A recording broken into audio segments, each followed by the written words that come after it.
Okay, so I got another project here that I wanted to share with you. I've already ordered the parts for it. The lady said that her lawnmower is leaking oil and it's overheating. Now, overheating usually means that the engine is dirty or it's just too hot outside. It's not, maybe there's grass on the cooling coils, something. Well, the leaking, she said the oil's leaking. The leaking is causing the engine to be insulated. So you can see it's just a mess everywhere. So everything's just coated in oil. And the oil is leaking so bad it dripped down onto the muffler. So when I started it up, initially it smoked. I thought, uh-oh, it also has a head gasket issue, but that cleared up as soon as the oil burned off the muffler. So it didn't take long to figure out what's wrong with it, but it's been leaking for a long time. It's pretty bad. So I'll get some grease cleaner and we'll start spraying that on there. So the first thing I look at is the overhead valve cover right here. And you can see that's where it's leaking. Now this is a twin cam, so it's got two overhead valves, two spark plugs, two pistons, and we'll see here also that it's leaking here. So she lived close enough I could just drive it over here. So she came, picked me up. I went over to her place, got on it, rode it over here. It's about a mile and a half.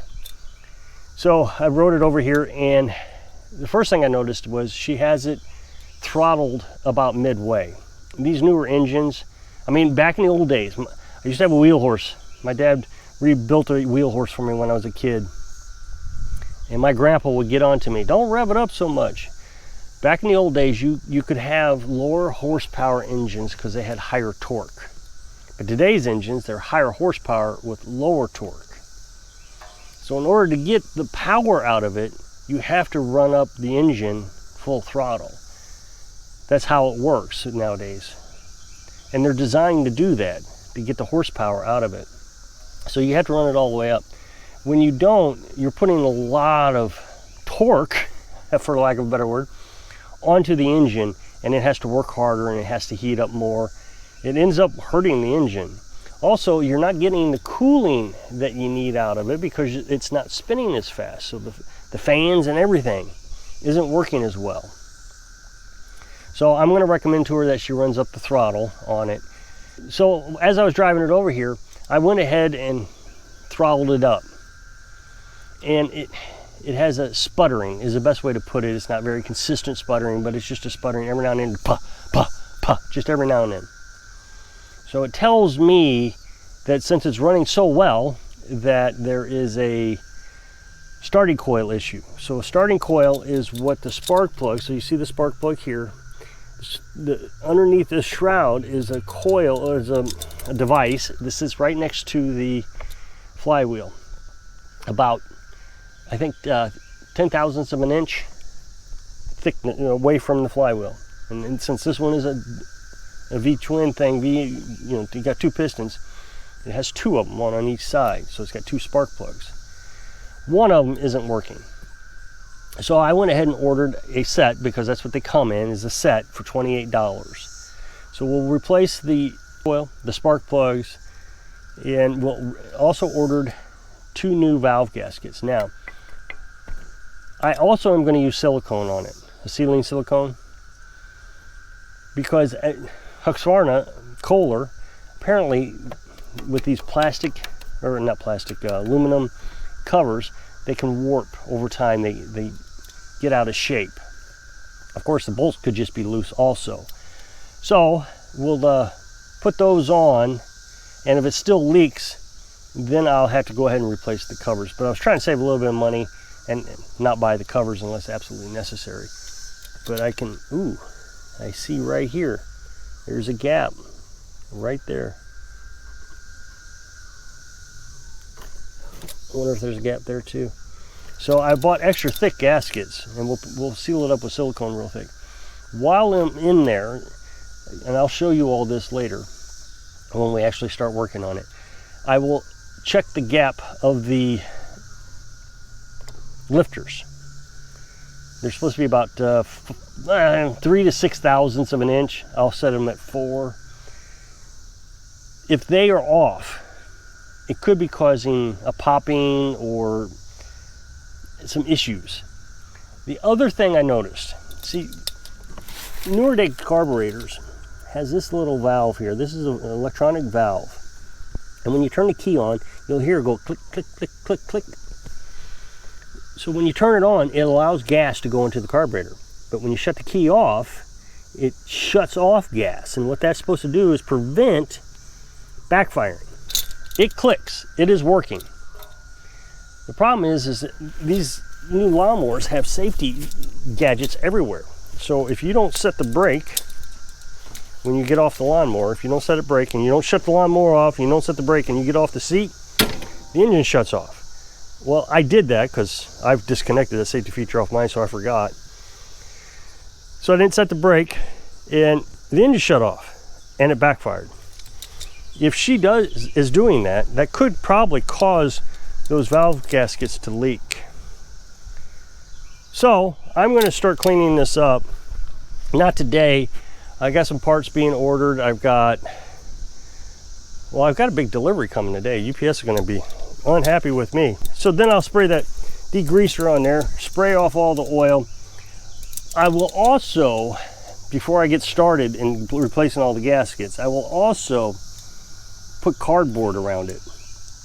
And I'll run it, I don't know, 20 minutes or so. Let it cool off, put cardboard around it.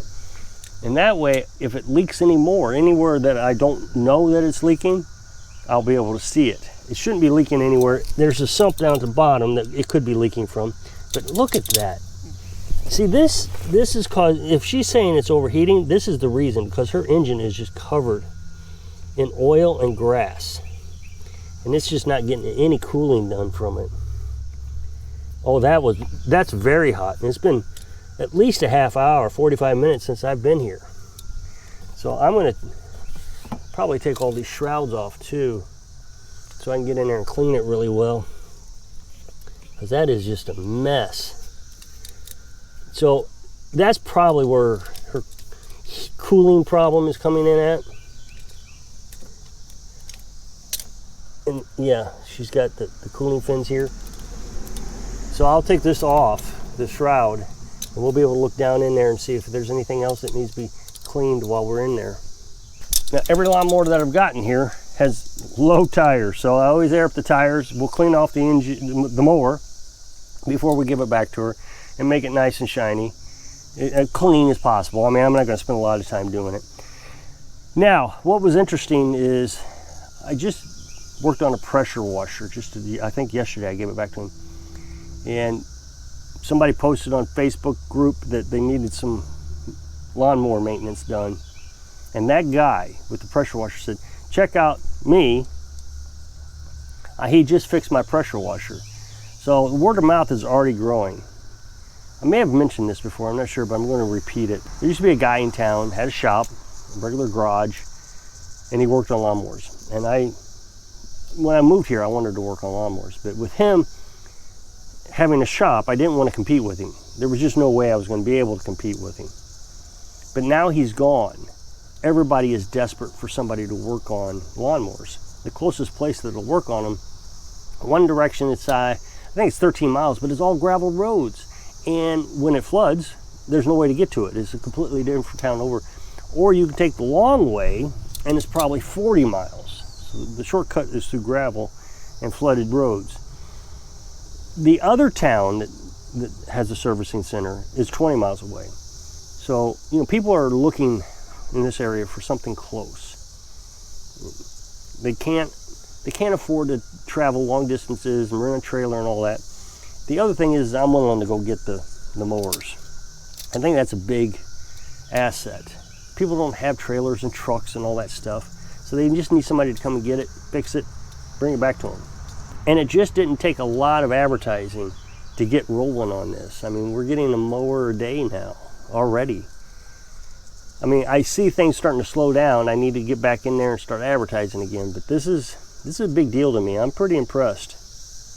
So if you'll click this up next box, it'll take you to a video where I was working on the pressure washer, I think. So if I can inspire you to pursue your dreams, even if you're living your dreams. Thanks for watching.